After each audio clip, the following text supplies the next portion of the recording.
Assalamu alaikum warahmatullahi wabarakatuh. In this tutorial, I'm gonna explain in brief how you can work with the application Multisim. First, you have to download it. Of course, I'm gonna assume here that you all have downloaded it. If you have trouble with download it or the file is too large for your internet speed to be able to download it, you can go to the computer in room 322, and you're gonna find the Multisim run file on the desktop, so you can take it from there. But notice that computer is full of viruses, so you have to take your precautions.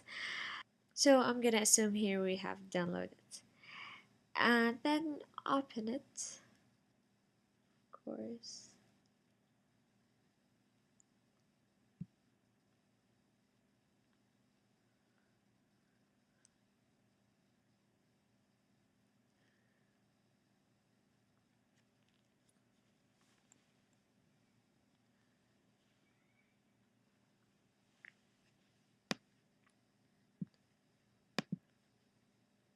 Okay, we have opened it. Now let's see some basic stuff about the interface. Here is your workspace, the place where you're gonna place the components, your transistors, power source, etc. on it. And here are the toolbars where you can control several things. Here, this controls the stimulating process. Here you can zoom into your workspace, zoom in or zoom out. Um, you can enter also full screen mode. You can exit from it easily. Here you can add the power source, the transistors, diodes, and all the other components that you want to add. And here you can add from here you can add the measurement tools. So after a brief view of the window, so let's get started. I'm gonna start with an easy circuit just to make things clear. And then while you're working on other examples from the book and or maybe from the assignments, you're gonna learn more about this program. So let's add before I start adding components. I want to make a note here that uh, you have to add two basic things to run the stimulation. The first one is the power source. So of course it's not gonna run without a power source, and also a ground. You have to add a grounding. So let's add the power source first. So we can choose from the group the from sources and then power source. Uh, we're gonna deal here with a DC circuit, so I'm gonna add the DC power. Of course, we can edit all the settings or the values later on, but here we're just gonna add the components. Then I'm gonna add the ground thing. I want to add some resistors.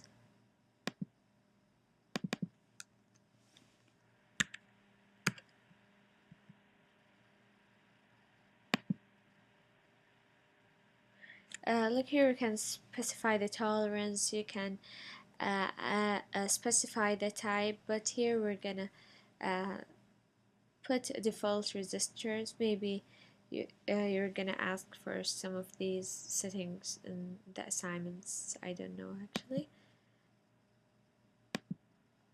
Okay, close. Now let's edit the components. I'm not gonna change the names, or let's change the name also. Okay, double click on the component. Here you can change the value. I want to be 5, and from the label you can change the name. Let it here be BS. Okay, and you also can change the orientation of the component by the right click, then clockwise or counterclockwise, flip vertical, horizontal. Here I'm gonna change 90 clockwise, and also for this one. After that, we're gonna wire the components, connect them with each other. As you see here, if you move the pointer to the end of the resistor, it's gonna be like, it's gonna have like a cross in it. So you just click and then drag, and then click again when you reach the nether resistor or the nether components.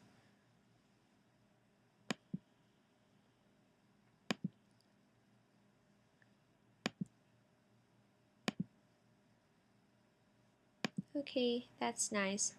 We have connected our circuit. From here you can add the measurement tools. This is what a nice one calls the multimeter. You can place it anywhere between any two things,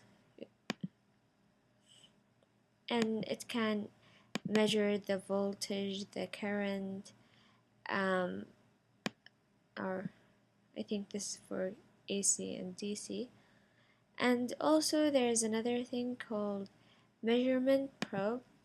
You can just put it on one point, not 2 points as the multimeter, and it's also going to give you the voltage, the current, the frequency if there is one. And you have to notice where is the arrow signs to. So if it can be upward or downward, you can control that by reverse probe direction. Okay, before we run, let's calculate it manually here. What is the voltage across this resistor? Here the voltage source across this resistor is V. If we call this A and this B, it's going to be VA minus VB. And VA is 5. VB from the voltage divider rule is, let's move this a bit, is Vs times R1 over R1 plus R2, which is 5 times a half. It's supposed to give us here, the voltage is supposed to give us 2.5 volt. And for here, also the voltage is the same as the point VB here. So it's going to be R2 over R1 plus R2 times Vs, which is also 2.5 volt. And the current should be, let's see, I from Ohm's law, I equals V over R, then it's equals 5 over 2 kilo ohm, 2 kilo, and it gives us, I think, 2.5 milliampere. So let's run this simulation now, and then I hope it's the same as our answers. Okay, run. Okay, Bismillah. That's correct. The voltage 2.5 and the current is 2.5 ampere. I hope you see how easy is this program, and thank you for listening.